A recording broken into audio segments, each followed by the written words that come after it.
Komiði sæl og verið velkomin í klefan. Markmiðið að finna leiðir til að bæta árangurinn. Gefum Silju Úlfars orðið. Komiði sæl, í dag sestur hjá mér algjör multitasker. Hann virðist vera afreksmaður í öllu því sem hann tekur sér fyrir hendur. Mátt ekki ofpeppast samt, sko. Ég ekki Rúrik Gísla. Þú ert kannski svona næstur. Nei, ég veit ekki segja það. Sorry, ég sé að grípa frá henni. Ekki mál. Hann var atvinnumaður og landsliðsmaður í knattspyrnu. Hann faðir og eiginmaður, fyrirtækjaeigandi, umboðsmaður og rekur knattspyrnuskóla á Ítalíu. Emil Hallfreðsson, vertu velkominn. Takk fyrir það. Herra multitasker. Það var rosa kynning. Það ekki? Jú. Ég hafði hann bara stuttar samt, sko. Ég hefði getað talað mikið. Þetta bara glæsilegt. Já, ég vil bara tala við þig. Já. En þú veist, þetta eru margir hattar sem þú ert með. Hvað einhver uppáhalds? Já, allir svona uppáhalds ég ándjóks samt ekki þetta kannski knattspyrnuævintýri sem ég með, ég veist ég alveg segja það einhvern veginn svona mjög skemmtilegt, ég veist alveg bara nákvæm með þessu, það bara gaman að vera með ungum krökkum og fara til Ítalíu og geggja viður og góða matur og fótbolti og bara vika bara sem alveg fáránlega skemmtilegt, mér finnst þetta bara skemmtilegt að þau líklegast, þannig að það svona uppáhald núna, svo náttúrulega ólífa það svona mögulega mikilvægasta samt. Það svona okkar svona day to day sem við gerum í ása saman og svo umboðsmaðurinn eitthvað sem ég að svona byggja upp bara svona hægt og rólega, svona natúral og já, þannig að þetta reyndar allt mjög skemmtilegt þegar við séum þessu. Ég bara trúi. En þú veist, eins og knattspyrnuævintýri, þetta ekki í raun og veru bara allt svona uppáhalds þitt svo þið saman? Jú, eiginlega, það mætti alveg segja það. Já. Þetta bara að fara til, þú veist, við erum við Gardavatn, rétt hjá Verona, heimabænum mínum. Ég myndi segja að þú veist, það Hafnarfjörður eða núna reyndar býr Reykjavík eða, þú veist, já, bara 2 heimili. Þú veist, það Verona og hérna Ísland og við erum vel bara að fara heim og það sem ég bjóða krökkum að fara ótrúlega skemmtilegt svona íþróttahótel sem bara á 5 mínútum frá Latsísi sem aðeinslu bæri við Gardavatn og hótelið bara á miðjum fótboltavellinum næsti þannig að lappa bara á hótelinu úr hótelinu 10 metra, komum beint á fótboltavellin 10 metra, komum við sundlegina og svo bara æfingar ógeðslega erfiðar en geggjaðar æfingar og svo bara hoppa út í sundleg fara að fengja gott að borða og svo bara fara alltaf eitthvað svona skemmtileg activity, alltaf gert eitthvað skemmtilegt þannig að þetta algjör stemning. En þú ert með ítalska þjálfara með þér líka, ekki? Jú, ég með þjálfara frá Hellas Verona undir 16, undir 18 og ég með, þú veist, markmannsþjálfara, fitnessþjálfara og 2 fótboltaþjálfara, svo ég líka hann við erum, þú veist, 5 hann með hópinn, höfum verið það svo erum við sjúkraþjálfara. Já, ég sá Tinna var bætast við. Svo ég með náttúrulega stelpuferð sem að mér langar sérstaklega að þú veist að að því að ég með skráningu núna og það náttúrulega það ekki vantar, ég komið alveg svolítið að stelpum sko alveg 20 og það væri gaman að vera svona 26, 28, þannig að það einhver sem vil skrá sig þá ennþá laus pláss og ég fekk hana Tinnu, það fylgd með mér ég þekki henni ekki neitt sko mér fyndi, hún náttúrulega konan hans Óla og sjúkraþjálfari íslenska landsliðsins í fótbolta vinnur út í Svíþjóð hjá Kristján Stad og heilt alveg einhverja svakalega góða hlutum með stelpu frábær og þú þekkir hana aðeins og ég, Ása fann hann alltaf Ása náttúrulega, hún gefur mig alltaf góð hugmyndir sko og svo færst þú bara nafnið já, svo bara, þú veist, reyni að gera og græja og hún bara höfum samvætið hana og ég segi, ok, tjekka á henni og minnst ótrúlega hann, þannig að hún verður hana sem sjúkraþjálfari, farastóri, aðstofskólastjóri hún má eiginlega vera þetta allt saman ég skal vera skólastjóri þetta þessi strákunum, það með Pétur Óskar við minn hann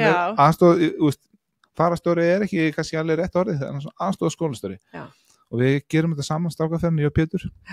þannig að núna erum við að fara í fyrstu stelpuferðina sem ég ótrúlega spenntið fyrir og það hún aðstofskólastjóri og þetta ótrúlega skemmt þetta eins og fara svona í landsliðsferð það fá allir hótelkitt þannig að þú fær æfingafatnað og hótelfatnað og svo þú þarft eiginlega bara mæta með nærbuss og takkaskó og þú bara rétt í ferðina og svo þegið það svo þegið það þvottur og sjúkraþjálfari og svo ertu með ítalska þjálfara og svo ég, í öllum hlutur, ég reynir svona einhvern veginn, ég er með allan daginn og ég er bara 24/7 sem með og ég bara gera allt. Og bara svona pappin. Já, ég bara, þetta fari allt fyrir fram og öllum líður vel og ég reyna að kynnast öllum krökkunum, ég vil heldur ekki hafa þetta meira, þetta max 30 og mig ekki verið fleiri að þetta verður að vera þannig að ég nái, ég vil bara markmið, maður verður að þekkja nöfnum öllum og verður að kynnast aðeins, þetta að vera með smá svona persónulega, líka og sem skemmtlegt og svo ég með, alltaf eftir sumarið þá hittust við, þau býði alltaf öllum hópnum síðan á Ólifa, Madre Pizza og þannig að það er reunion, þannig býði hópnum að koma í pítsu og hittast allir aftur, þetta náttúrulega bara við strákar hingað til sem að koma frá mismunandi liðum og það gaman einhvern veginn að þú kynnist öðrum strákum, öðrum liðum og þetta spila með þeim og svo myndast vinasambönd þannig að þeim finnst það ótrúlega gaman líka að hitta síðan bara í október eftir að hafa verið heila viku saman í Ítalíu og það var í júniun núna fyrsta fyrir hópurinn mættum við þriðjudaginn og það er aftur á morgun seinni hópurinn. Já, það er mjög gaman að hitta og mér finnst það líka geða gaman. En hvað skráði fólk sig? Það ekki ennum Abler, þetta þú skráðum fyrir fram þar og svo ég með, ég er alltaf að gera það með Brynja Ben og Hrafnhildi Lúþesson er alltaf bara líkileg maður líka, hún er bara frábær. Algjörðu negla. Og þau verður náttúrulega, þau kallast Persjó Æsland þau gamla Iceland Soccer and Education, gamla, þau eru það líka. Þau eru það líka, þetta svona ferðarskrifstofuparturinn þeirra. Já, ferðarskrifstofuparturinn og þau sjáum allir tryggingar og allt svona skipulag í kringum, flugin og allt þetta og svo bara græja rest og bara með flýg út með honum, flýg heim með honum og það þetta skásíkjum afleirið að senda á mig að Hrafnhildi en það er eiginlega uppselt í strákaferðina En verður ekki með fleiri á næsta? Nei, ég get ekki, það er endar í sölu, það er ennþá lausplásist í síðustu strákaferðina, það er þá þriðja, ég er með uppselt í 2 þannig ég gerði auka, ég ætlaði að vera þeirra þannig ég gerði 3 og það er einhver pláss eftir þar ennþá veit ég og svo er ennþá aðeins líka einhver pláss í kvenna, þótt ég sé það er kannski mestarlega eftir 10 pláss eftir í kvenna en það sem aðeinslegt, ef þeir eru bara 20 þá fyrir við bara 20 og það eru ekki eftir En það er nú ári í þetta þannig að ég veit en það byggur fyndið þegar það er samt eða bara uppselt og það er óslega, ég er ekkert að auglýsa þetta eitthvað neitt rosa frekar svona lítið, þetta er eiginlega bara eftir að fyrsta námskeið var fyrir 2 sumrum það er eiginlega bara að vera svona word of mouth hvað krökkunum fannst þetta æðislegt. Það er besta auglýsingin. Já, líklegast og mér langar eiginlega helst að hafa þetta þannig að því að auglýsingapatturinn er eiginlega leiðilegastur að þurfa eitthvað auglýsa maður vil helst einhvern veginn að það gerist einhvern veginn smá náttúrulega og ég sé að bjóða upp á það skemmtilegt að það verði bara einhvern veginn word of mouth og komið skráningar í gennum það þannig að þetta er mjög skemmtilegt, mjög gaman. En hvað ert þú að fá út úr þessu? Ég bara fæ helling út úr þessu, allt út úr þessu bara fá að fara með þessa krakka á mínar, mitt annað heimili bara sjá hvað þau eru ána með þetta og læra helling og leifa með upplifa þetta já, vera, þau eru bara þarna engi foreldrar, heldur, það er bara ég er með krökkunum, eða með strákunum foreldrar eru bara ekki, þau með ekki koma ég set það bara svona með vingjanlega fram einhvern veginn og það er bara þau með ekki bóði og bara gaman að sjá hvað einhvern veginn strákanir sem hafa komið hingað til hafa verið ánægði með þetta og bara að við mynda sambönd við þess að gauðra og og reyna einhvern veginn að gefa þeim einhverja frábæra viku það er eiginlega sem er svo skemmtilegt við þetta sjá hvað allir verða sáttir og glæðir og hvað er fara aðeins stærri heldur en það voru fyrir þeir fara svolítið út með kassan eftir þetta eru löpum hennar út úr flugstöðin og allir svolítið svona töffara það er skemmtilegt. En svo þú fórst líka með FH keypti bara heila ferð hjá þér, eða ekki? Jú, akkurat. Það var svona einhver þriðjaflokks. Það aldurinn svolítið? Það er reyndar, það er aðeins 1 ári eldur og 2 ára eldri. Þau sem sagt að því fyrsta ferðin fyrir 2 ára síðan þá voru svo margir FH-strákar og þeir voru komin henni í þriðjaflokk eldra og þeir spurðu hvort ég væri til að gera, þeir nokkuð svo koma aftur. Þannig ég sagði, bara komið í flokkun, þeir voru 25 með eitthvað og ég fór bara með þeim og bjóð til ferð og það er það sem ég líka svona byrja að gera í sammenning með byrjun að bjóða, flokkum að fara til Verona í æfingarferð sem er náttúrulega öðruvísi heldur en æfingarferðin, hún er svolítið all-in sjúkraþjálfari og þegið og æfingarsett og hótelsett og svona þjálfur að hella sér Verona og svona, en þú getur komið á bara sama hótel og bara farið svolítið sama activity en þú ert bara fyrir æfingu fyrir liðinu og það líka alveg mjög skemmtilegt, það mjög gaman með fastsákvæðan síðast sem líka. Þetta sniðugt. Já, þetta bara gaman sko. Þetta bara gaman, en förum þá í FH. FH? Þú elstu þar. Já. Heldur betur. Og þú verður ekkert verið í öðru félagslegu á Íslandi? Jú, þú varst lánaður alls konar eitthvað? Nei, ég var í Haukum, sorry. Já, þú varst náttúrulega úr Holtinu. Ég er á Holtinu, ég er bara stoltur Holtari og ég var þar alveg þangað, ég var í Haukum í 7. flokk. Já. Svo ég var á maður að nefna það, tekur það með, en svo var, þú ert haffringur, við tölum Hauka líka. Já, algjörlega, það var bara klálega, ég var í Haukum í 7. flokk og fór sen í FH í 5. Ég fannst bara vanta, náttúrulega minn árgangur í FH var bara svona sjúklega góður og rosalegur. Já, mér fannst mér bara vanta eitthvað svona, ég hugsa, já, ég ætla nú að vera eitthvað, kannski þannig bara að fara að æfa eins með betra liði. Þannig það þurfti alveg hugur ekki til þess að fara hann yfir sko. Ég fór fyrsta æfingunum í Víðstæðaskóla innanús og þú veist, það voru bara Atli Guðna, Dabbi Vitt og Serikar og allir þessu gaurar og ég man samt sko að finna Atli Guðna tók mjög vel á móti mér og Jón Ragnar. Já, Jón Ragnar, já. Johnny Reck, hann er alltaf. En sko, út af því, ég fann nefnilega grein, er ekki langt síðan ég var að lesa hana, en leikmannahópur annarflokks FH 2003 þegar eru Íslandsmeistarar. Eru ekki Íslands og bikarmeistarar kannski? Jú, og gerum ekki jafntefli og töfum ekki leik. Þannig að við varum fullt úr stiga. Já, og þú veist, þarna ertu með sko, þú veist, Harra Magnús, Þorgeirs, Atli Guðna, Ágúst Bjarni Garðarsson sem er núna formaður FH í handbolta. Hann var sem ekki markinu, hann hefur verið bennið. Ok, það stendur sko markvörður eitthvað, já, leysti af eitthvað, já. Þótti það, ok, ég ætla ekki að taka neitt að nefna. Nei, hann er allan að tala upp hérna. Hann veit að því. Já, Árni Freyr Guðnason, Biggi Jó, Fanna Freyr Guðmundsson, Heimisnær Guðmundsson, þetta er svona nöfni sem ég þekki, Jón Ragnar, Pétur Óskar, aðstoðarskólastjóri, Tommi Leifs og svo er einhverju fleiri hérna. Þetta er svaka hópur. Já, við vorum með svaka flott lið og mikið að góðum strákum. Og svo hafði Davíð Viðarsson verið þarna, en hann var þó svo og Sverrir líka. Já, og Sverrir, já. Hann var heldur líka, hann var farin út líka að byrja með meistarlokk. Ég kom aðeins eftir þeim. Já. Það er bara, þú veist, menn eru misþorska í þessu sko. Já. Undan og eftir. En manstu hverju voru að þjálfa þig á þessum tíma, svona yngri flokkunum og svona? Já, það var náttúrulega Lúði Karnas í 4. Já, einmitt. Sem bara náttúrulega var rosa mikið með okkur og bara frábær. Já. Þótt hann, það var svona samtalið, maður var alltaf að reyna að komast í lið, ég var ekkert alltaf í liðin, en það var bara sem eitthvað sem að mótaði mann, þannig að hann var frábær þjálfari og var mikið passion. Orri Þórðar, sem var líka geggjaður, öðruvísi típa en Lúli. Allt öðruvísi. Alveg bara, þú veist, ég var náttúrulega bara geggjað að ferð með honum, þú veist, til Svíþjóðar og Gothauköp og hann alveg bara og svo var Gulli Baldurs sem er frábær líka. Þannig ég var mjög heppinn í þjálfara, það var allt frábæri þjálfara á sín tíma. Í 5. flokki þá var ég B-liði sko og eldra ári, þá varum Hötta Magg bara legend, þannig þetta var allt svona fattur og pæli eftir það, mjög svona flotti þjálfarar og sem er samt svolítið svona skemmt þetta pæli núna, þegar fórum í þessar ferðir og vorum að gera, utanlandsferðir og svona, þá var þjálfarinn bara alltaf með okkur. Hann var svona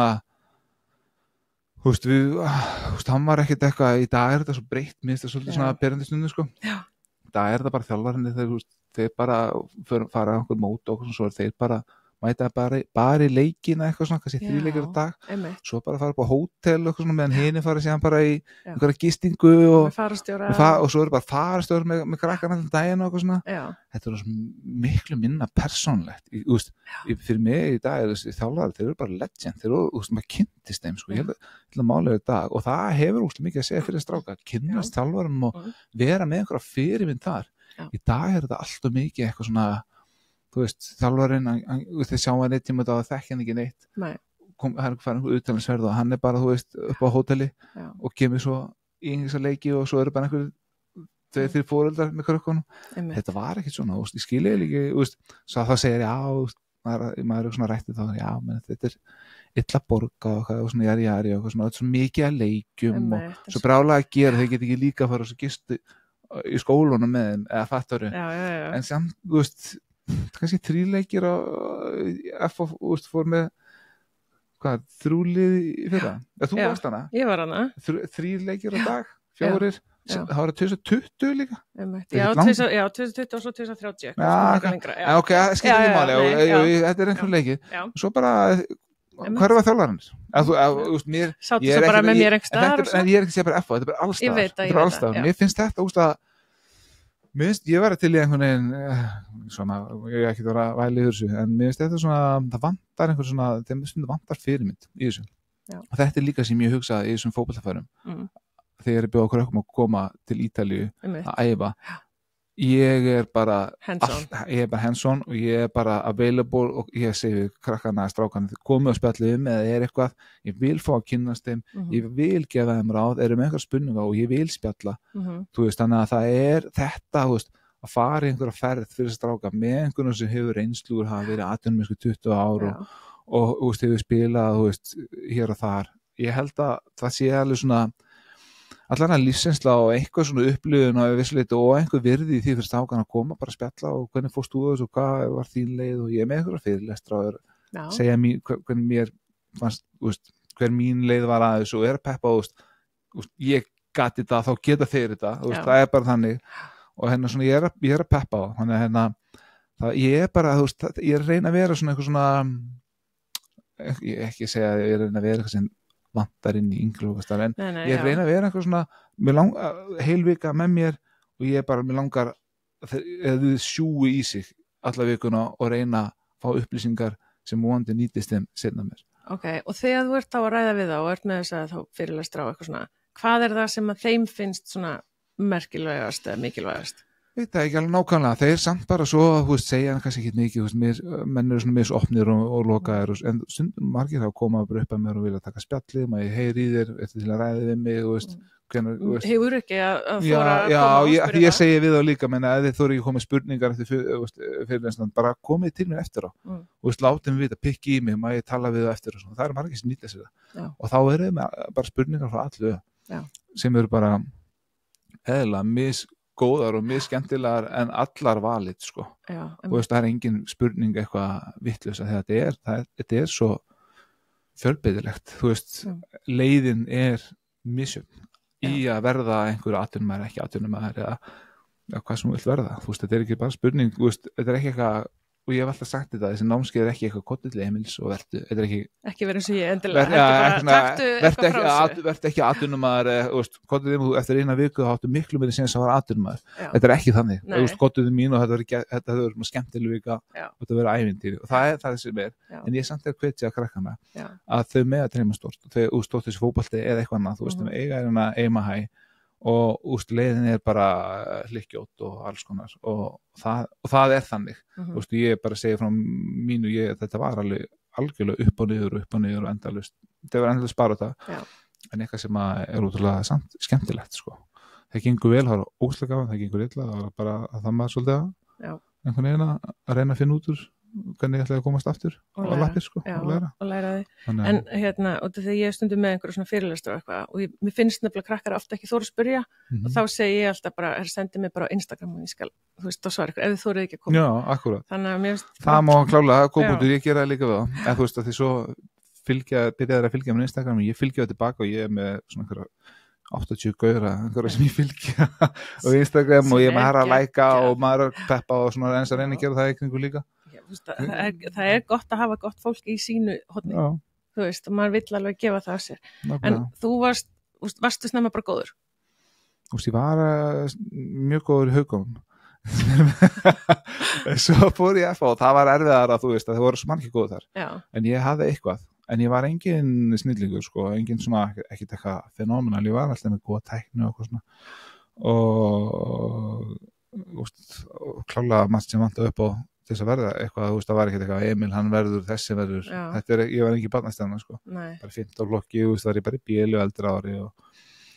4. flokki og yngra ári komst ég ekki í liðið og stóra bennum og 4. flokki eldra ári var hann í liðin en ekkert eitthvað stóð mig fínt og áttu góða og lélega leiki 3. flokki alveg eins 3. flokki yngra ári ekki í liðinu það var þannig eitthvað aðlið og eitthvað svona en ég var líka, að þurfti að hafa fyrir þessu Þú tókst nefnilega svolítið aukaæfingum. Já, ég var alltaf í fótboltaleikjum, alltaf úti upp í skóla og alltaf upp í skóla leikjum með bolta og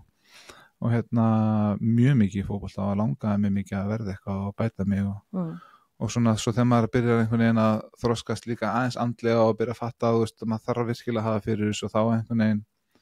byrjaði maður að leita alls konar leiða, fattaru ég einhvern veginn fatta í öðrum flokki að ég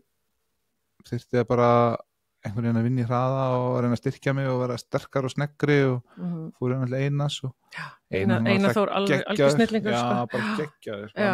hún alveg hitti konas í ferðagum daginn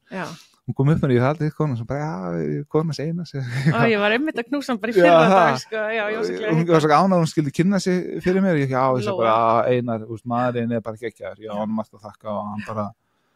það var ekkert alveg mér fannst bara magna að hann tók svo vel á móti mér í frásum ég var ekki að mæti frásað þegar ég ætlaði að fara að keppa fyrir frásætinu en ég æfði bara með öllum sprengtlauparunum og það var bara einhvern veginn það var eiginlega velkomin, mér var bara mjög velkomin það er svo gaman að þjálfa fólk sem að vill bæta sig það er sjúkt gaman ég mætti á allar æfingar og mér fannst þetta alveg svona frásætinu takk svo mikið tíma við hittum upp í 45 mínútur en ég hugsa að þetta er bara part of the program ég man ég æfði bara frásar og fótbolta í svona 8 mánuði og saman bæði og sem mætti á allar æfingar bara allar og þetta var ekki eitthvað inni við vorum bara út á tartanu og svo vorum að hlaupa einhvers hér og þar og ég var bara mætti með einhverjum sprettlum þetta var geggjaður tími og svo var hann að kenna mig hvað kallast þetta, ólympískar og ég var bara alltaf með stöngina í 2-3 mánuði bara æfa tæknilegri og ég var óslega þeittur að ég bara, hvenær má ég bæta einhverju kílum, hvenær á ég styrkjast og eina bara ekki fyrir úr kom með þetta en svo þegar maður byrjar að gera þetta og consistency, það er það sem að skiptir bara að líkill bara í öllu og að ætla að bæta bara consistency gerði þetta bara ekki einu sinni í viku eða og svo næstu viku mætti ekki eða gerði þið plan 3 viku mætti á 3 viku og gerði það bara í 6 mánuði ár eða það consistency í öllu og hvað það í íþróttum það er það sem að skilja sér og ég hætti ekki að tenglast á þessu, Ása líka og bara með Ólífa að vinna hennar og okkar, bara consistency í öllu, það bara skiptir öllu. En sko hvað er á íslensku? Consistency er oh my god ég segi alltaf bara consistency það skiptir ekki, sorry, ég ætla ekki að nú er einhver að hlusta og bara eitthvað þetta ég finn ekki orðið, finnum nei, ég finn ekki heldur herðu, en sko 2005, þá ertu 21 árs þá ferðu fyrst í atvinnumennskuna Tottenham já, það er 2005 eftir tíma 2004 ég farin út bara í desember 2004 til Tottenham sem er bara allt og stórt skref ég oft satt það var það allt og stórt skref? Já, allt og stórt, ég held að ég geti ég var bara, það er ágætt samt að ég var kannlega með eitthvað svona sjálfstöðst ég held að ég geti það en ég meina þeir hafa augljóslega trúa á já, einhver leiti þeir eru samt að keyptu bara einhverja 14 leikmenn í þessum janúar líka og ég var langódýrastur og var lengstur og var bara ótrúlega langt frá aðliðinu og ég var með tilbúr frá Feyenoord á sama tíma og maður var bara einhvern veginn að figure it out eitthvað, ég var að finna út úr þessu, ég og pabbi hvert það er best, hvað verður betur lausnin og ég hef bara aldrei flutta heiman ég var bara mikil heimilingur heima, það var gott um pappa og hvort maður hugsa, sé ekki hans einfaldar líka, fara bara til London, það er enska og ég geti kannski auðvitað aðlagast og Tottenham með enska úrvastildin, ef ég fæ séns þar og eitthvað Feyenoord vildi bara setja mig í eitthvað svona bíliði sem þeir áttu Excelsior áttu það og ég ætti að fara bara strax aðalega sport, það voru með svona skemmtilega prógram en ég bara held einhvern veginn að Tottenham var í málið og ég fattaði mig fljótt að það var ekki þannig að þá fór ég til Malmö og ég lán strax með þetta ég er með þetta þetta er alveg svolítið mikið þetta er sem sagt frá 2006 til 2023 þá ertu náttúrulega í 9 liðum en samt alveg lengi í sumum þú veist, Verona Við erum ánægði 6 ár, útinni segi 3,5 ár. Já, þú varst það tvisvar og en þú veist, hvernig þú veist að ég sé að þú fórst nokkur sinnum á láni er það glatað eða það líka bara, herru, ég vil bara fá að spila? Ég varð að fara á Tottenham, ég þurfti að spila og Malmö var alveg aðeinslegu kostur að fara á lán og spila og fá reynslu og sanna mig, ég geti spila en ég bara spila í bestu deildinni eða hvað sem hér þá og góðu þar sko en sem náttúrulega bara ekkert frábær viðmið og veist, hversu góður eiginlega og ég var búin að standa frábær með auðvitaðins landsliðinu og var eitthvað svona bankadyrna í landsliðinu og þannig að farið til Malmö var bara geðveikt. Ég spilaði einhverja 27 leiki, lenti í smá meðslum, skoraði manna ekki 5 mörk og laði fullt af assist og Malmö bara stór klúbbur sko. Og þeir vildu halda mér og vildu kaupa mig. Ég veist, kannski hefði átti að vera áfram en ég einhvern veginn sagði nei, ég er búin að vera frábærinn í Malmö og peppaðist aftur. Ég peppaði Tottenham aftur segja hvað ég fóði sensin og ég var ekkert með liðinu þá sko. Þannig ég var það síðan aftur í 4 mánuði eða 5 mánuði og svona eitt glugga. Svo bara sumari þá bara fatt að ég þyrfti bara einhvern veginn að fara bara fyrir fullt og allt. Já, þá ferðu til Oslo, Linn. Já, og það náttúrulega bara mjög skrýtinsaða því að þau kaupa mig. Já. Og 3 vikum seinna ég bara síðan seldur til Regina. Já, einmitt. Í Serie A. Og þá ertu bara loksins komin heim. Já, en okkur keyptuðu mig ekki bara 3 vikum áður, bara beint á Tottenham. Það var svo skrítið, ég var bara að spila 1 leik og þá höfðu þeir alveg verið að fylgjast með mér í Malmö sko. Sáðum við þar. Þannig að þeir voru smá seinir fyrir en þeir keyptu mig bara beint frá Lín. Lín hagnaðist vel og 3 vikna. Já. Þessi bransi er náttúrulega svolítið fyndin sko. Mjög sérstakur. Já. Það er bara komið til Ítalíu allt í einu. Og hvað, og bara, þú veist, Ítalía, varstu bara strax að elska Ítalía? Bara, nei, þetta var alveg svona, ég ætla að vera Regina, sko, Reggio Calabria, það er bara í hælnum á, þetta er bara Suður Ítalía, Norður Ítalía, bara 2 lönd, bara mismunandi lönd, bara á Róm og niður og Róm og uppi bara tent ólíkt, sko. Og allt, þú veist, það er bara kostur og gallar, þú veist, Suður Ítalía er náttúrulega æðislegt fólk og geggjaður matur og æðislegt viður og samt sem áður er svona það er náttúrulega bara aðeins öðru í þessi við þurfum ekki kannski að fara alveg við vorum með forseta sem var bara rosalur hann er bara verið tengdur bara mafíinu og allt þetta og ég mætti hann náttúrulega tala ekki orðið í þessu skildi ekki neitt og hann var bara fundur inn í búningsklefa sem hann var bara með svona hníf og bara stinga honum í borðið og við vinni ekki næsta leik og þá bara mér að mæta og jari og svo skildi ekki neitt, ég sá bara hann var alltaf horfið augun á honum og ég var hann að spyrja hvað hann segja það er bara betra og þú sett ekki skilja neitt hennar sko það bara svo fyndi svipurinn og þess að þetta bara hvað hann að segja já og það bara fínt og skilur þetta ekki og þetta var, fyrsta árið spilaði mig mikið og gekk ótrúlega vel fyrsta árið meiðist eitthvað pingu, fæði eitthvað rosa högg og lærin hér, ég held að það er bara eitthvað svona, lærin hér er bara aldrei neitt ég var frábæri einhverja 3 mánuði missi smá dampin, kynnt tilbaka og fæði og lítið spila næsta sísón kemur ég spila og lítið alltaf skiptin þjálfara bara gekk ekki nú vel og bara nýþjálfari og svona smá svona erfitt, þannig ég var bara eftir annað árið var ég bara svo, fekk ég lítið að spila annað árið og ég sagði ég væri einhvern veginn bara að komast að spila þá fyrir þetta bansli, eða ætlar að koma því næst, ég veit ekki, í lán því að þá þurfti ég bara að komast í burtu og lán, þeir vildi ekki selja mig og vildi bara lána mig og spila þar alveg 27 leikir 27, meira segði spila mun fleiri, ég er semst fótbrotna ég enda í apríli eða eitthvað missa síðan 10 eða eitthvað þetta 15 metra tasso og þá og klára bara tímabilið að spila og það var alveg gaman en þetta var bara svona það var svona krafta bolti einhver enskur næstu dildin er svolítið hún er alveg krefindi sko og ég sagði þá þú fer aftur til Regina eftir lánið og þá svo fer ég til Hellas Verona sem er Serie C það er Verona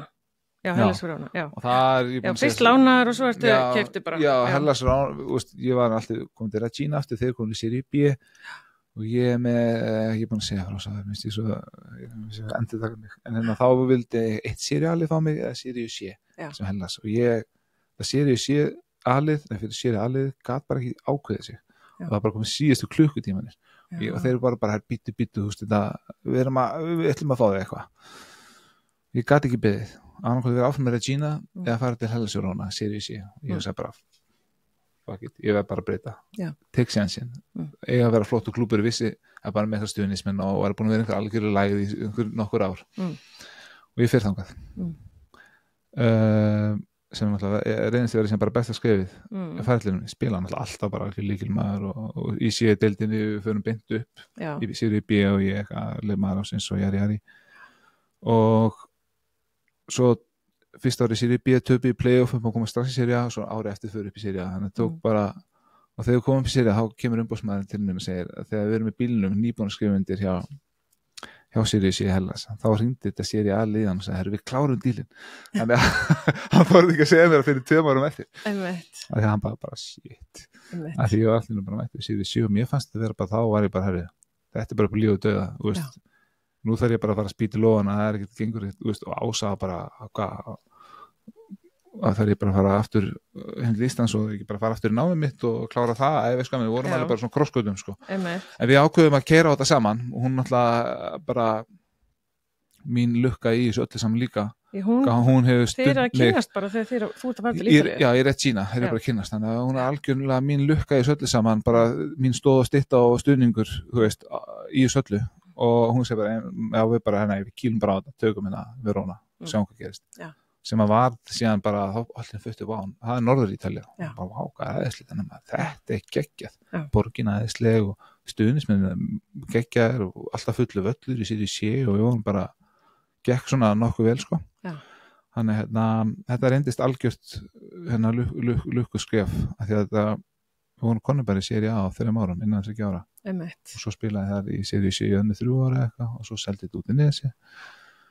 Já, þetta svona sann. Þá erum við búin að taka þá erum við búin að hleypa ykkur þetta. Já, við erum búin að taka þetta þegar við séum búin að segja þetta svo oft áður. Ég veit ekki alveg. Já, mér séum búin að segja þetta svo oft áður. Þannig að ég er einhvern veginn svona smá að fara yfir það. Já, bara flott. Eins flott og ég get. En fannst þér sko svona þegar þú horfir tilbaka, að vera að skipta lið og svona, er þetta stressandi ferli, þetta með gluggan og svona, bara sem íþróttamaður, eða ertu bara með góðan umbóðsmann og hann hringir alltaf í þig og lætur þig vita öll tilboð eða hvernig virkar þetta? Já, þetta er alveg smá stressandi eða þú vill svo mikið komast í burtu þá ertu voðalega alltaf að reyna að pressa hann er þetta ekki fara að gerast og svona svo er bara umbóðsmenn misjafnilega góðir og misjafnilega góðir að kommunikata við leikmenn og mér skoður að redda dílum og vera með góð sambönd og ég var með aðeinsluðu gæi við erum í frábæri saman í dag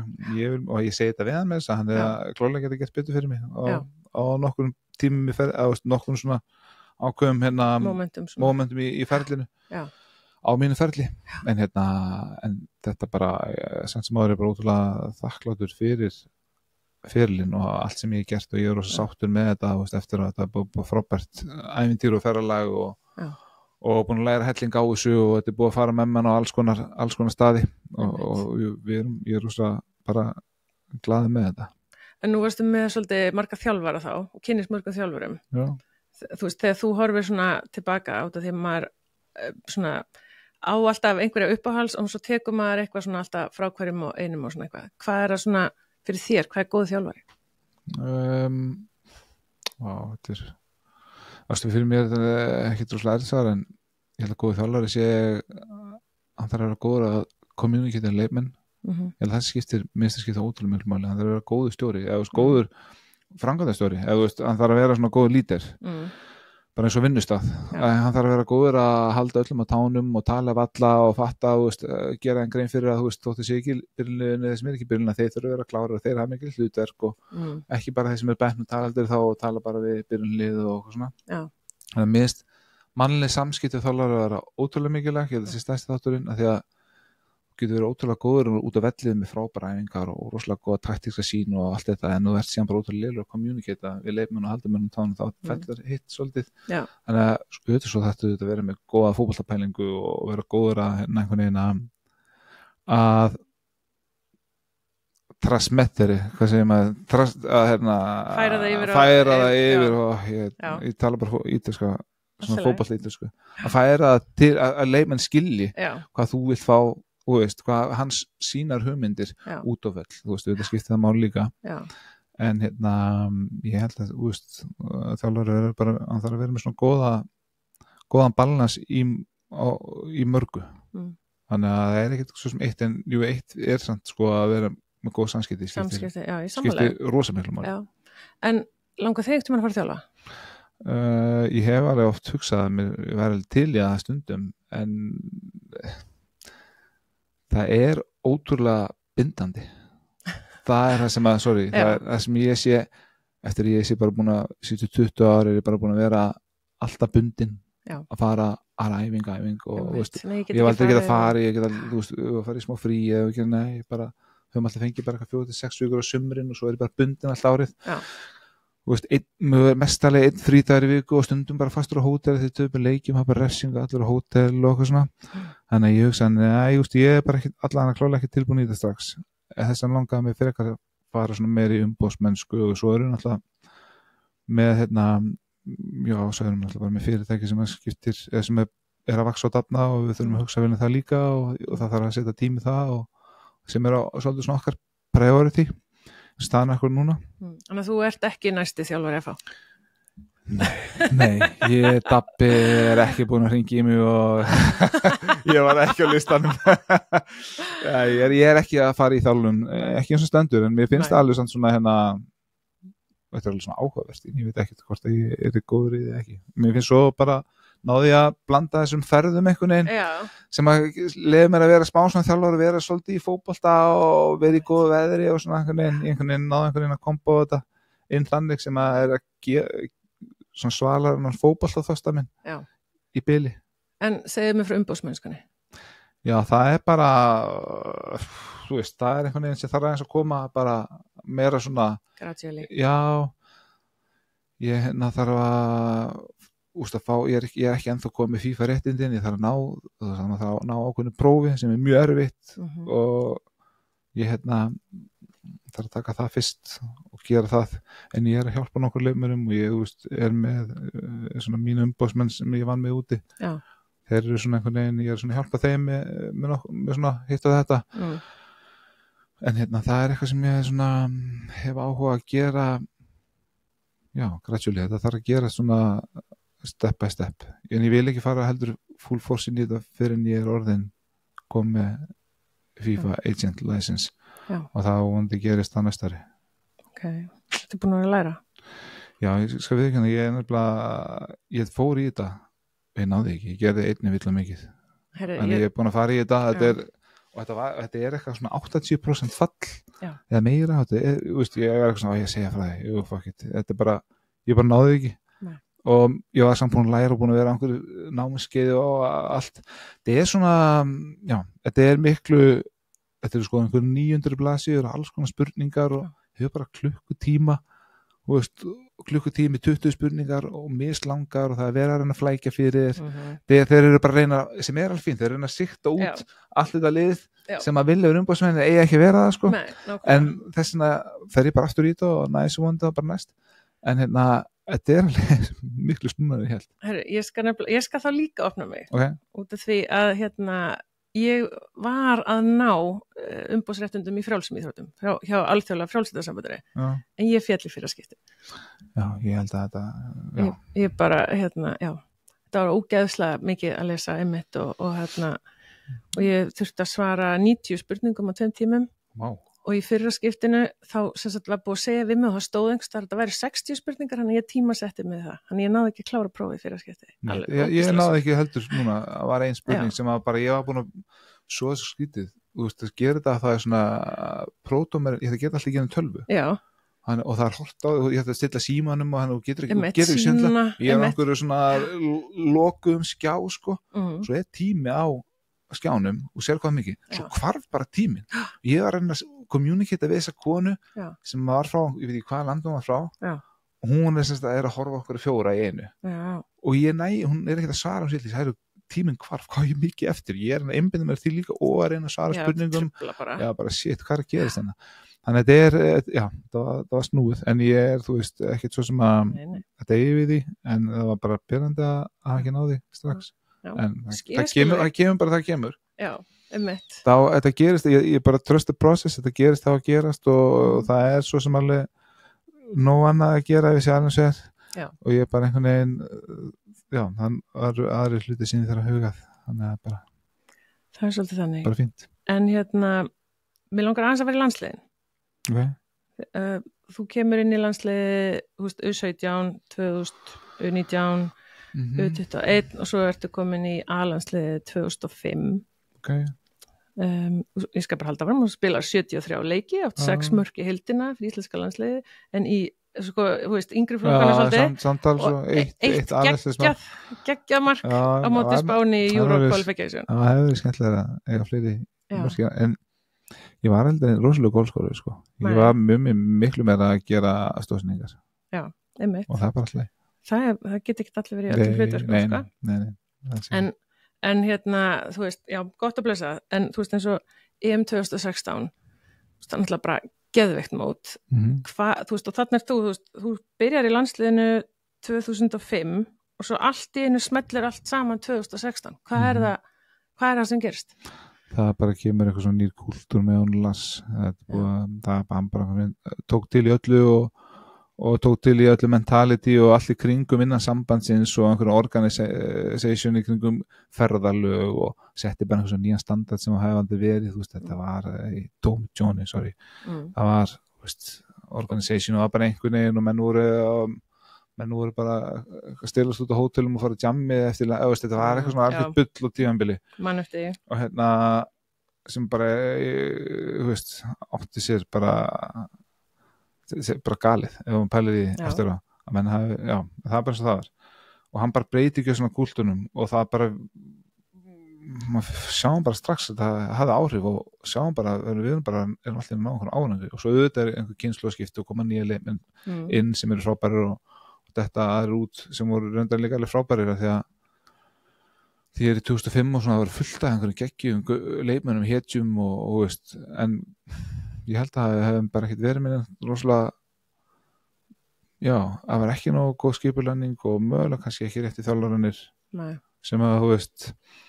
og sem náðum ekki að mynda þessa liðsheild sem að myndaðist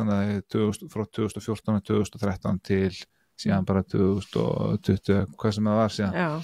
þannig að ég held að hans aðkoma innkoma inn í þetta hafi ekki sannlega breytt öllu og einhvern veginn og KSÍ hafi síðan bara síðan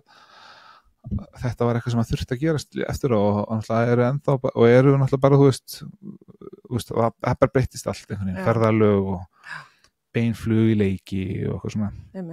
millendingar og fín hótel og bara professional, það var bara einhvern miklu meira professional og ef það var ekki einhvern þannig, það var bara lasbrjálaðar að hrauna yfir, eða bara þetta er ekki, þú veist, eða rútan einhverju ferð var ekki mætt rúta þannig að þú erum búin að vera einhverju lönguflugi og þá var hann bara, þetta á bara ekki að gerast og allir trilltur og þá svo bara gerast ekki aftur hann vildi bara standard og það var bara, og allir svo æfingum, það var bara standardæfingum og svo bara líka, þú veist þið hafið hérna frelsi,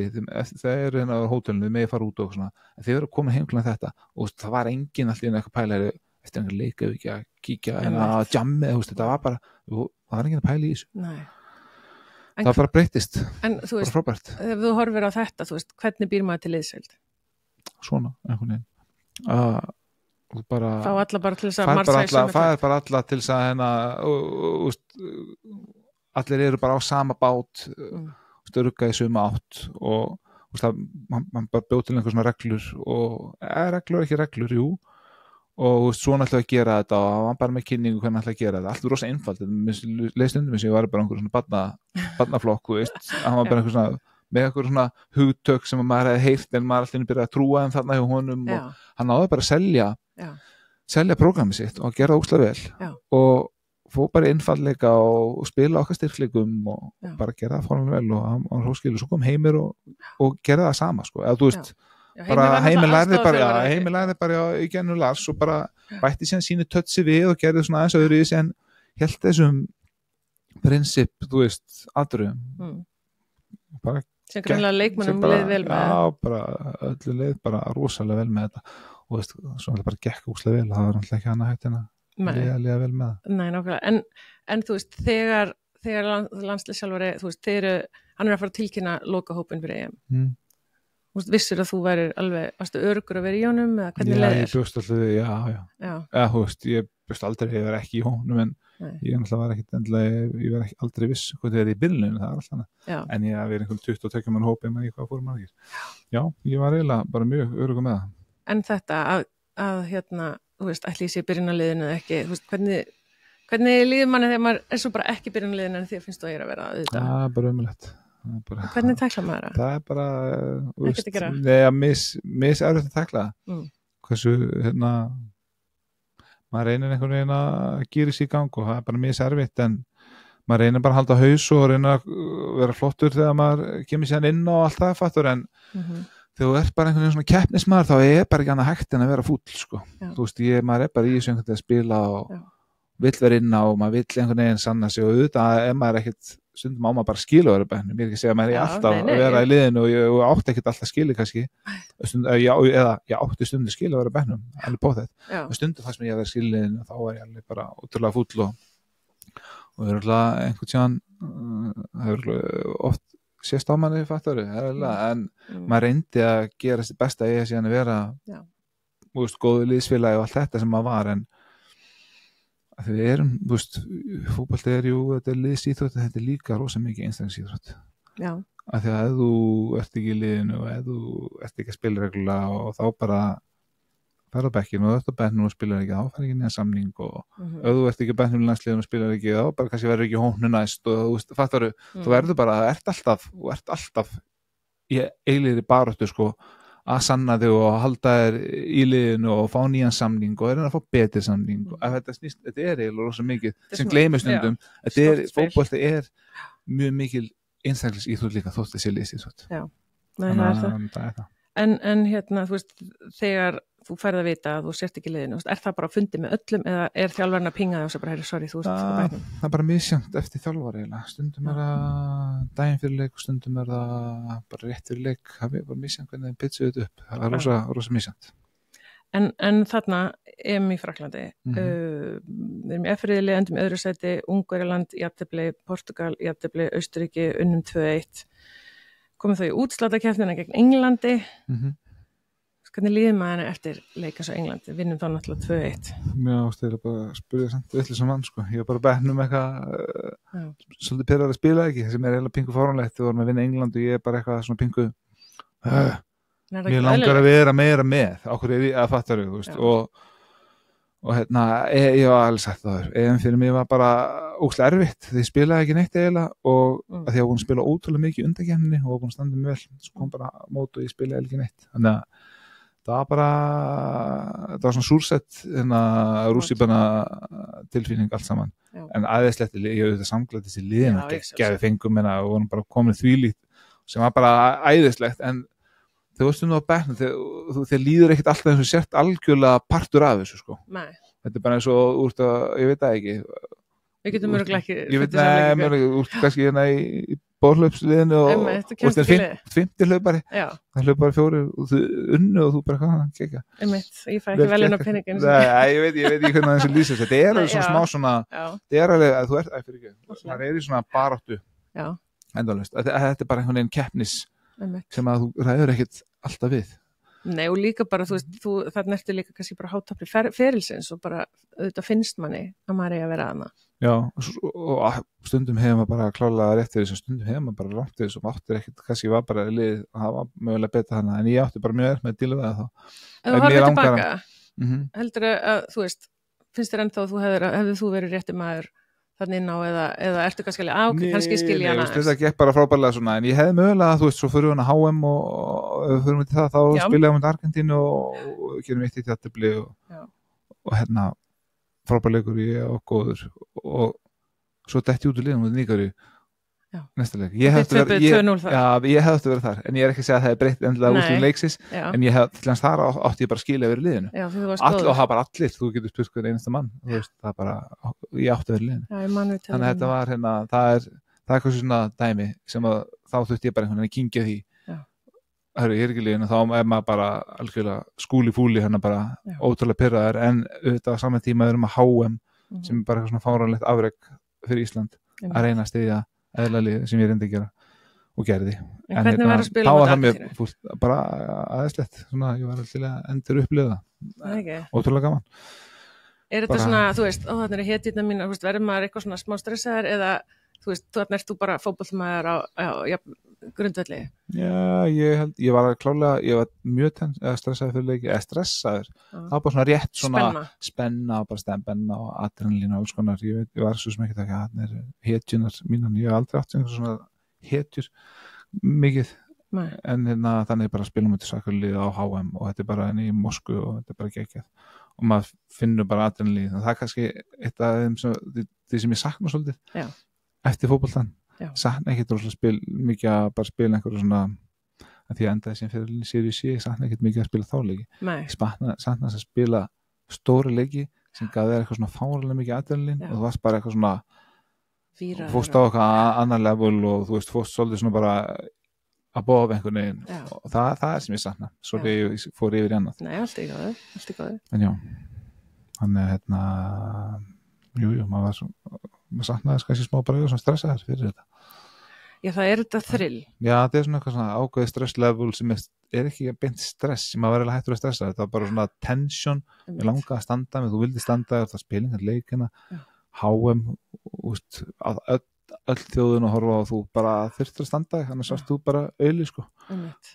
næstu þannig að maður einhvern veginn þú að standa, ekki bara fyrir þig og bara fyrir alla og bara fyrir Ísland og bara fyrir fjölskyldunina og gera konin og bönnin og mömmu pappa og alla stolta eða fattar þú, einhvern veginn bara það er alls konar í þessu en maður samt það spingu ég skil það vel sko Frakkar endu heimsmeistara þarna og það var geggjað því að ég var sérst í París þegar þeir voru unnu svo og alls það sem við mættum í landsliðsbúning og fórum sérst Beyoncé tónleikana daginn áður sem var náttúrulega partileg degi hana hjá þeim sem 17. júní hana þjóðhátíða dagur þeirra og svo daginn eftir og við ætlum bara fara og horfa á úrslitaleikin hjá FL-turnum þegar búið að setja, það var svo fullt að við komist ekki að þannig við sátum á kaffihúsi og horfum á leikin í fucking síma.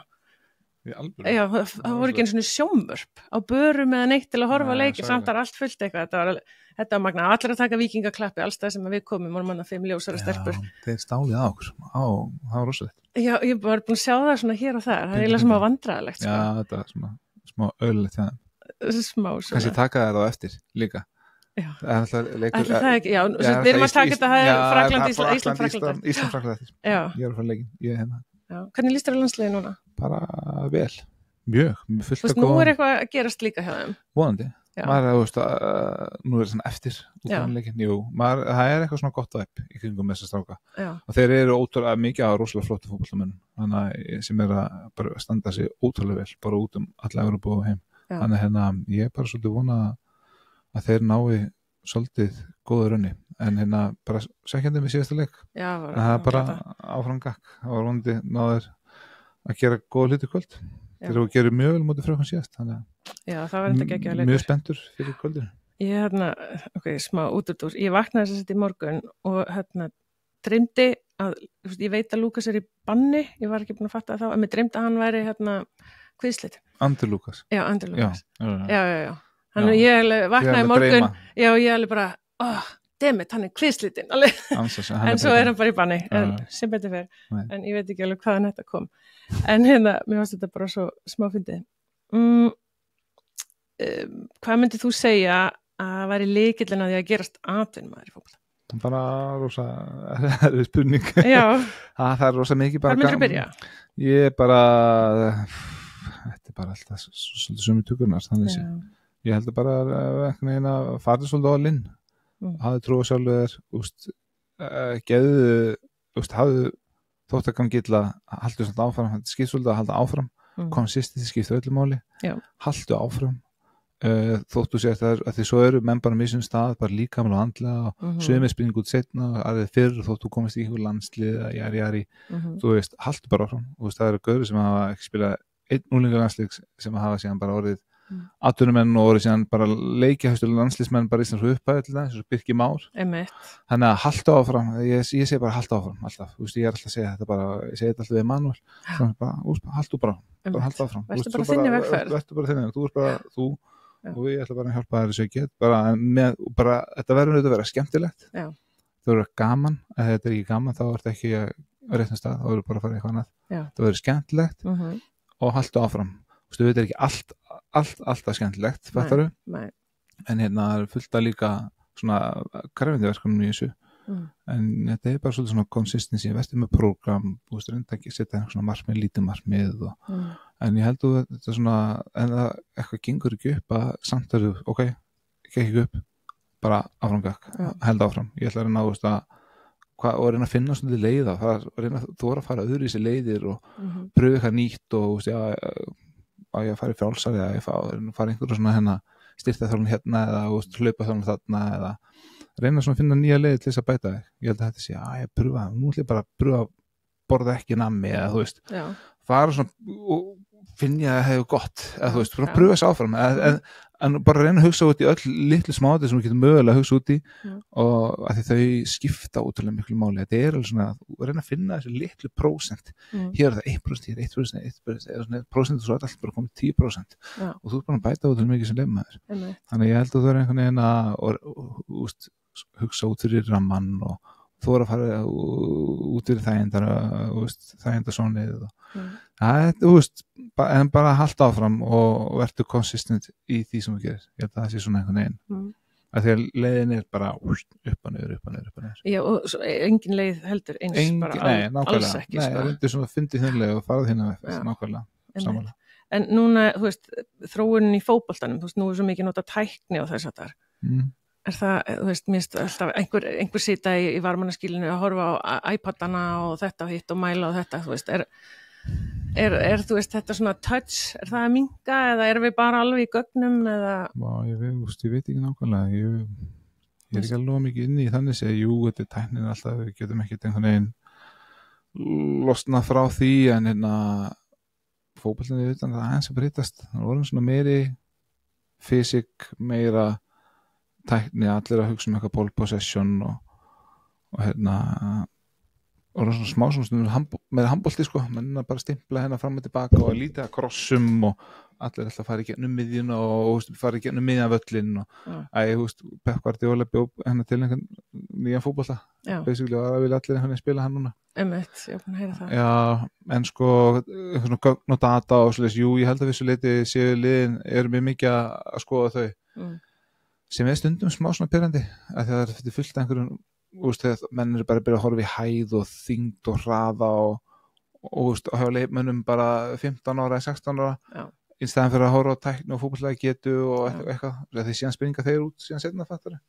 Og líka bara hugafar. Já, hugafar er náttúrulega bara ekki hægt að mæla sko. Ég held ekki. En ef að þjálfarar eru aldrei að tala við leikmennina þá sér þið ekki þennan X-faktor kannski sem að leikmennin hefur sko. Nei, en svo eru bara þeir sem eru með personality og eru með réttu hugafarið og þeir eru körni sem að koma sér í gegn. Hugafarið er bara náttúrulega, ég gleymdi kannski að koma að það. Hugafarið bara snýst bara að hvað er það stór þáttur? 90%. Stundum myndum að halda það sko hugafarið og hversu mikið trúar á það er, þú veist, það er ekki það sama þú veist, það er bara partur af einhvern veginn hugafarið það sé bara einhvern veginn sem er lykil faktor, key faktor þeir sem eru með sterkan haus þeir eru þeir sem komast í gegn. Varst þú alltaf með sterkan haus? Nei, örugglega ekkert, alltaf ég var samt svona þorðið samt svona að fara svona aðeins öðru í þessu leiðir stundum sem að minnst bara pengstundum skrítið að hugsa úti eftir á, því ég var ekkert eitthvað rosalega outgoing sko. Ég ætla var bara ég elskaði bara fótbolta og fara ég var bara alltaf í fótbolta ég held ég hafi bara ekki litið í stelpu fyrir bara 23 ára ef fattur þú veist, ég var bara nánast þar og ég veit ekki hvort að fólk held ég að það bara skrítin sko. Og einhver leiti, samt bara alltaf fýtt gauð sko. Ég var ekki skrítin en ég var bara einhvern veginn rosalega all-in. Þú varst einhverju vegferð. Já, en ég vissi samt ekkert hvort þessi vegferð myndi ganga upp sko. Ég get alveg verið, ég var næstu komin í Háskóli Ameríku og ég var næstu búin að missa trú á þessum tíma og svona, sem hefði ekkert verið eitthvað ömurlegt, en það átti ekki að gerast. Það átti að, þú veist, svo bara trust the process og ég er náttúrulega trúað maður og ég bara, þú veist, laði þetta í hendur Guðs og hann bara séð sína og þetta átti bara að vera svona en ég var á einhverju vegferð sem ég bara svona bjóð til fyrir mig fór í frálsar og breytti hætta bara Þú varst ofta þorðir að taka svona öðruvísi ákvarðanir Já, ég þurfti að taka öðruvísi ákvarðanir og ég held að það hafi svona skipt máli, þú veist, farðu út fyrir það endur og ég var að, þú veist, maður var út að hlaupa eitthvað sent á kvöldin og það er gymmið og þau voru böll og þá fór ég aldrei og veist, þá fór ég bara gymmið og guðu og ég hugsaði svona, nú eru þeir alltaf að drekka, þú veist, ég er bara að æfa þeir hljóta verið að fara niður 0,5% ég hálft líka og ég upp sko, þeir niður bili, ég var þurfti að vera að saksa á hinn ég var að, meðan þeir eru undan mér ég þurfti einhvern veginn að vinna á þá jafna og svo þurfti að komast yfir það þannig að þetta var einhver svona pæling hvort að ég var alltaf svona að sjá þetta fyrir mig og ég veit ekki hvort það er rétt eða ekki rétt en jú, einhver leiti. En trúin er bara keyfaktor í mínu lífi og ég er bara alveg náttúrulega að fara í kirkju og ekki bara, það er ekki nóg að vera alveg að fara í kirkju, sem er aðeinslegt en svo einhvern veginn á einhvern tímpúnt og bara tekur ákvörðun að þetta er eitthvað sem að henda þér eða henda þér ekki, við erum mér henda þetta ekki hendaði mér, þetta er bara lífið mitt og ég bara legg lífið mitt í hendur Guðs og hef alltaf gert og ég bara trúi því að hann sem er bara program og plön fyrir okkur öll sko og ég held að það sé svolítið líka bara eftir ferilin einhvern veginn og þetta hvað er ég að gera núna og það er einhvern veginn, þetta er bara allt í hans plani og bara og við ásum hjón, hann bara planaði bara hjálpa okkur og Óli og bara hann gerir ekki Óli, gefur okkur einhverju hugmyndir og Ása fekk þessu hugmynd og gera hana og við erum núna að gera það og fótboltaskólinn hann kom til mín á réttum tíma og ég held að hann svona einhvern veginn held að ekki, ég veit það bara Finnst þér það svona að koma eitthvað svona ting, eitthvað svona? Nei, ekki svo leys, ekki eitthvað ding. Nei, svona þú veist, eitthvað svona, herðu hérna, þú veist. Já, þetta er bara, ég veit ekki hvernig það gerist, þetta bara einhvern veginn gerist, hann einhvern veginn, hann bara kemur til manns á mismunandi hátt og hann byrtist fólki mismunandi og fólk er mér á sambætu Guð á mismunandi hátt, það er engin einn háttur einhvern veginn réttur sko, þetta er bara, en hann er algjörlega þáttur í mínu lífi og hérna, já bara það er bara svoleiðis, það er ekkert ég veit ekki hvað ég segja mér Nei, en hérna, mér langar smá að spyrja 2014 þegar pabbiðin deyr að hérna, nú er ég náttúrulega upplegað sama en fannst þér svona einhvern veginn viðhorfið þitt breytast sem íþróttamanni eða eitthvað svona bara fjölskyldumanni eftir það? Sko breytast kannski ekki sem íþróttamanni fótboltinn gerði það verkum að hjálpa mér svo mikið í gennum þetta, ég alltaf einhvern veginn það var svolítið smá svona kannski escape það var kannski einu tími dagsins í byrjun og eftir þetta og svona í kringum þetta að það sem ekki gæti gleymt mér og ég var ekki að hugsa þetta þá var maður bara í einhverjum hvernig ekki núvitinn í dag þegar maður bara einhvern veginn þetta er bara eina fekk bara fótboltamaður og svo bara nóg að gera þar leikir og það svona hjálpaði mér kannski svolítið í þessu og veist það þegar ég missi pappa minn sko bara ömurlegt ferli skilur við þetta en hérna svo bara einhvern veginn er þetta mögulega líka þroskandi á einhvern hátt þú veist maður læri hellinga af þessu maður ég svona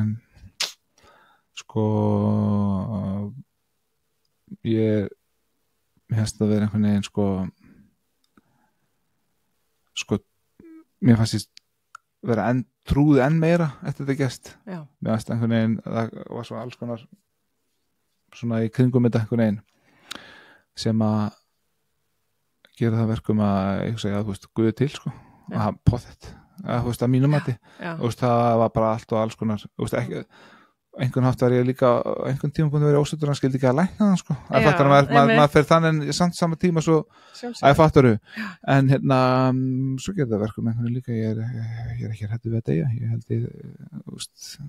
eftir pabbi dó ég er ekki hræddur við að deyja ég vil ekki deyja en ég vil vera eins lengi og ég geti á börnunum mínum skilur en ég er ekki hræddur ég trúið þetta í líf og hérna minni bara hitta gamla og allt það sko og fleiri gott fólk ég vil trúa því hérna, það þetta einhvern veginn svona hvað ég segja þetta einhvern veginn svona þroskamann líka allt í kringum þetta einhvern veginn þetta, maður fer auðvitað að pæla alveg helling maður fer alls konar hugsanir og þetta er bara ömurlegt fattur að sakna helling og ég var alveg til að hafa hann svo oft sko og veist að því að hann mista EM, hann mista HM, hann mista Udinese, hann mista, nú ég bara að tala fótboll, hann mista Andru, dóttur minni og barnabönnum og Emanuel og allt þetta, hann bara geggjaður afi og frábær pappi og hann mjög sátt og hann bara á svo stóra þátt í einhvern veginn að ég varð fótbollamaður rosalega stóð þannig að hann var bara svona perfekt svona fótbollapappi, hann var ekki, það var engin pressa. Nei. Hann bara var hann skilur og engin læti, aldrei. Nei. Og hann bara studdi hann og hann var alltaf mættur og þegar ég var einn fyrst árin úti, hann var bara kom tíminn alltaf að koma, því að mér fannst það erfitt ég var einn og þá var ekki bara að kynast á sig og svona, að hann var bara alltaf til staðar, auðvitað mamma og síðan þátt líka, ég sé að það fattar ef maður er yngri og hann bara öðru hlutverki en að hann mér svona bingulegilegt að hann hefði ekki fengið aðeins meiri tíma og geta síðan aðeins meiri, hann bara væri til að hafa hann bara skilja vel, ég sendi pappa mínum skilabóð á Facebook bara síðustu viku langaði bara aðeins að segja hann eitthvað, ég svona stundum eitthvað svona ég pocket kollaði pappa hann daginn líka, hann það síma sko já, það ég var bara pocket kollaði pappa það fattar maður bara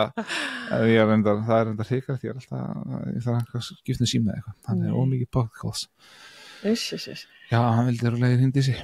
það bara þannig, ég held að sé það hann vill að hugsa til sín en nú er þetta svona alveg að koma að lokum hjá okkur, en þú veist, mér langaði samt svona aðeins með Ólífa að út af því ég sá eitthvað viðtala sem Ása sagði að þið fóru eitthvað á eitthvað date og þú hafðir engan áhuga mat fórum að date, ég hafði engan áhuga mat ég sagði það, ég held að hún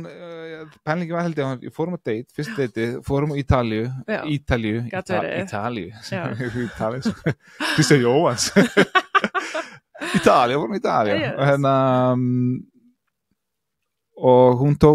segi þetta eftir að ég hafði engan áhuga á matnum, ég hafði bara á henni það var meira þannig, ég borðaði ekkert matinn, ég horfði bara hann og tölum bara, ég bara svona rétt kroppa ég minnst matur aðeins, það er mikið áhuga mat þetta var svona, hún sagði, þú varst bara ekkert að þú sýndir, og hún vildi með að ég sýndi henni sem mikið á ég fatt það ég las það veitlust ég sé það núna, ég fatt það þannig að það er, en þið færið þá út í hennar matabransa, en þú náttúrulega hefur alltaf verið svolítið, ég fekk nefnilega frá einni, og það ég var svona að tjekka á nokkrum eitthvað, hvað langar eitthvað að heyra frá Emil og eitthvað, og þá var það einmitt eitt með mataræðið, að bara, þú veist, varstu alltaf svona spot on og kvótið var sko nánast fullkomin í mataræði? Alls ekki, bara alls ekki, ég bara alls ekki, ég ég fekk sko í þessi Jónsveitþjálfari FH, þá ég var svo 19 eða eitthvað æðið með mistarlokk og þá allt einu var lent í smá meðslum og það var undumstímbil og svona, þá kemur ég er inn í hressu og náttúrulega hressu, ég var eitthvað að koma áfram í gangu og svona, Siggi kemur til mér og svona klípur svona í mig þú er bara alltof feitur ég er bara 19 og ég var bara thank you ég var bara, þú er bara alltof feitur þú er aldrei leið, eitthvað sem það var svona ég þakka hún fyrir þetta sko það var bara mjög brútal ég þurfti að heyra þetta ég man bara fór heim, bara næstu að grænja ég sagði mömmu, mamma hættuðum að borða þess að franska súrn og sund og þú verður bara að gefa mig ávaxtasalat á kvöldin sko. Ég sagði, ég þarf bara eitthvað að gera í þessu og þá var ég, þú veist, þessu kjálfari fór í fjálsar og þannig að þá fór ég aðeins að hugsa út fyrir það, en svo þú veist ég held ég svona einhvern veginn með mataræði og svona það og ég samt rosalega mikið Ása þakka Ása rosa, þú veist, þegar hún kemur, þú veist, við kynnumst og hún gefur mér rétta mataræði og hún náttúrulega miklu meira, þú veist, up to date þarna, sko, heldur nokkuð sem ég þú veist, hún komið að vera að byrja saman, hún að gefa mig hún var að gefa mig eitthvað gekkja hafragrauta í morgumat með svona ávöxtum og hún að gera það saman á mótnana og svona, hún gerir fyrir mig eðla, þú veist, hún að, þú veist, hún veit, hún miklu meira up to date, hún algjör snillingur í matara og hvað vítaminu að taka og hvað, þú veist, þú veist, hún svona lukkan mín í þessu sko og með hennar hjálp hefur ég síðan alltaf reynt að vera rosa svona, þú veist við höfum bara sem par alltaf rosa borðað holt og reynt að, þú veist, að borða eins holt og mögulega vera pæli maturinn hvað var að fótboltan, við tókum henni eitthvað eitt ára sem við borðum mikið sykur og tókum, hún gerir þetta með mér sko þá erum við bara að gera þetta saman sko, við höfum bara tím sko hún er alveg frábær, hún er geggjuð, hún er alveg með þetta og já það er bara slúðis. En þú veist þetta ólífa, ég ætla að kalla þetta smá ævintýri, því að búið ógislega gaman að fylgjast með þessu og Ása náttúrulega mjög duglega að sína bak við tjöldin og eitthvað svona og ég sá hérna núna daginn þá voru þið á tómatagri og það var hristatrén og hérna, mér finnst mjög gaman að sjá það sem fór á jörðina, þá var það bara eitthvað svona ábyrður og eitthvað, þú veist, það er rosalega gaman að sjá svona, einmitt, allt þetta bak við tjöldin, en þú veist, hvernig svona farið þið bara allir inn í þetta? Bara aftur, hugmyndin Ásu, ég bara leimaður út í Nesi og hérna við erum komið heim til Íslands sumrin og það vant, við sjáum bara, við erum alltaf notað rosa mikið ólífolíu úti og erum í ítalska matarkið Ása og alltaf duglega elda og gera ekki að mat og koma henni heima, það er bara eitthvað Filip og Beri og eitthvað, þetta er bara eitthvað svona, crap, eitthvað svona, það er einhver góður ólífur og þá fær Ása minni, okkur pröfum við ekki bara að gera okkar ólífolíu og flytjum henni til Íslands og við slumum bara að provæta, við svona byrjum sem smá hugmyndu, við byrjum og hérna, við hefum fundið hérna með krónunni sem við erum ótrúlega vel með, sérstaklega, það eru frábær og við hefum fundið með þeim og þau, við reynum að konvinsa þau fyrir saman að funda og við seljum hugmyndina og þau, já, svona, kýla á þetta með okkur og tökum fyrst eitt bretti og svona, og svo bara einhvern veginn fáum við bara frábæra móttökur og hann ætla ásæðan bara, hún er svona gott með consistency í þessu, bara ótrúlega svona mikið consistency í kringum, þú veist, að marketing og Instagram og allt þetta fattur, samt bara allt mjög authentic fattur, hún er ekki að þegar síðan bara í kringum þetta alltaf og hún er að fá endarsendu tilbúðum og vill ekki að auðlýsa þetta og jari, hún er aldrei auðlýst neitt, hún bara, ég bara setja það sem mér, að fattur bara setja bara olja og það sem ég finnst gott og hún hefur gert það, ég held að það skiptur rosa miklu máli líka í þessari vegferð rosa konsistensi í þessu og svo einhvern veginn bara var þetta því sem að er orðið í dag, fattur, við erum alltaf bara að vaksa og við erum bara að læra á leiðinni og þetta er bara ótrúlega skemmtilegt og við svo fyrir bara erum með alls konar svona byrgja, hér og það er Ítalíu mörgum stöðum sem ég spilað og svona og svo fyrir hins ekki þá og við bara, hún bjóð bara til logo heima í eldhúsinu og með eitthvað svona app í síman, við viljum að borga fyrir 5 eurur sem var rosalegt og hérna en hérna, hún er alltaf bara búin að vera alveg snillingur í kringum þetta og er algjörlega heilinn og ég eins og ég alltaf sagt, ég er bara svolítið það smára plani og hún er með rosa, hún er með sitt hlutverk og ég er með mitt hlutverk og svo bara gerum við það saman og við erum bara gott teimi í þessu og hérna bara ótrúlega þakklátt fyrir þetta líka að því að einhvern veginn eftir fótboltaferilinn ég þurfti að hætta að spila Virtus Verona fyrir 10 árum, það var bara svolítið mikið að gera í ólífa það var alveg mikilvægt, þá þau svona, nú þarf ég bara að hætta og bara með gott, ég 39 skilur bara næsta verkefni fólk að sagða, það bara var miklu mikilvægt og ég hætti og það bara tók við strax ólífa og þú veist, já og hérna bara við erum ótrúlega þakklátt bara fyrir móttökunum sem við fengið og bara, þetta er bara eila og það er bara svona einhvern veginn staðbúnur á næstu hverju heimil olíunar og svo erum við með pasta og við erum bara, við viljum bara koma með eitthvað svona gott heim til Íslands frá Ítalíu fyrir lega fólki og fólk sé bara elda eitthvað svona skemmtilegt. Er það að selja til einhverja annað landa líka? Ekki ennþá, það er svona einhvern veginn svona next level pæling eftir en við ætlum að byrja að reyna að gera Ísland vel og einbyrja okkur þar og svo mögulega veit maður aldrei hvað gerist. En hvað eru svona nýjustu vörurnar sem hafa verið að koma á markaðinu? Við erum hvað, þú veist, appisínur alveg? Já, við erum alltaf appisínur, það tökum einu svona ári appisínur, það er bara það appisín seasonar, við bara gerum þetta bara eins og þetta er gert. Já. Og svo erum við með svona brauðstangi sem við það bípa nesi frábæra, svo erum við daginn voru að byrja með einhverja sultur sem er geggjar, fíkjusult, hann er rosaleg. Þetta er allt í krónunni, sko. Hvað voru komið nýtt? Spicy hunang með svona chili hunang fyrir ekki svaðalegt þannig að svo er bara eins og sé, þetta er bara alls konar og við erum alltaf að reyna að koma með eitthvað nýtt og skemmtilegt til Íslands inn í skammdegið og sérstaklega veitum við gott að vera heima og elda einhvern ítalskan góðan mat það er bara, og við viljum svo erum að reyna að ásæðurinn að etiketa fólk að eldamennska, það er ekki að vera flókin ítalskan eldamennska er rosalega einföld nokkur háurni og bara búm og koma með þetta. Mér finnst mjög leiðilegt að elda, en ég prófa ýmislegt sem að Ása hefur sett, því ég er bara, ok, ég held ég ráði við þetta virkar ekki svo flókið, skilur. En hvað vörur er framöndan? Fyrst að þið eru alltaf að stækka, sko. Ég veit ekki nákvæmlega hvað erum við að vinna í. Ástæðan þetta? Já, við erum að fara að koma með panettone núna í jólin. Hvað er það? Það er svona ítalskan panettone sem er ítala bara í jólin. Skinka? Nei, svona kaka, svona brauðkaka, svona ókslega gott, panettone. Þetta bara jólin Ítalíu nema sér panettone sko. Okay. Það að koma núna, hvað meira? Ég man ekki nákvæmlega. Nei. Ég að skoða listan. Finnst þér hvað finnst þér hafa lært mest af þessu ferli með þetta? Ólífa. Já.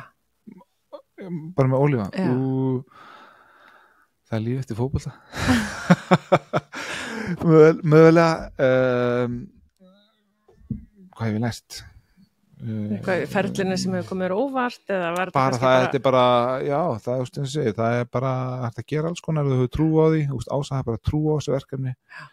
og það bara enn og aftur consistency er eitthvað sem að skipta öllu máli hafa trú á þessu, bara work hard og svolítið svona go for it og bara þeir fiska sem róa, þetta er einhvern veginn það er allir, þetta er svona hugtök sem við notum svolítið mikið í kringum þetta er alveg, þú veist þetta gerist bara ekkert eitthvað við ákveðum ekki það hefði búið mikið vinnan á bakvið sko, og alls konar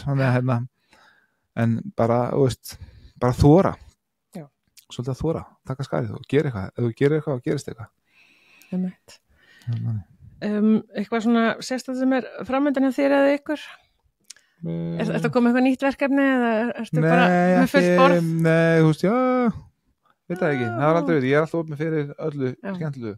reyna bara að hafa svolítið skemmtilegt líka reyna að hafa þetta gaman og veist, ég held að það er eitthvað neginn sem að skiptir máli, reyna allan að ef þú hefum tök á því að gera það sem er skemmtilegt búið til skemmtilegt verkefni, við erum bara leiðinni til Ítalíu, það er að koma vetrarsví, frábært við ætlum að fara að tökja börnum með og fyrir maður sem til Verona og það er uppskera núna í ólífunum svo ætlum við erum með byrgja líka í Toskana, ætlum að kíkja hann líka og olía frá Toskana og olía frá Verona og frá Sikilei og svona, þetta er allt mismunandi brögð svona á oljum en við ætlum að kíkja að þangað og það er svona, við erum að fara á matarfér, þetta er svona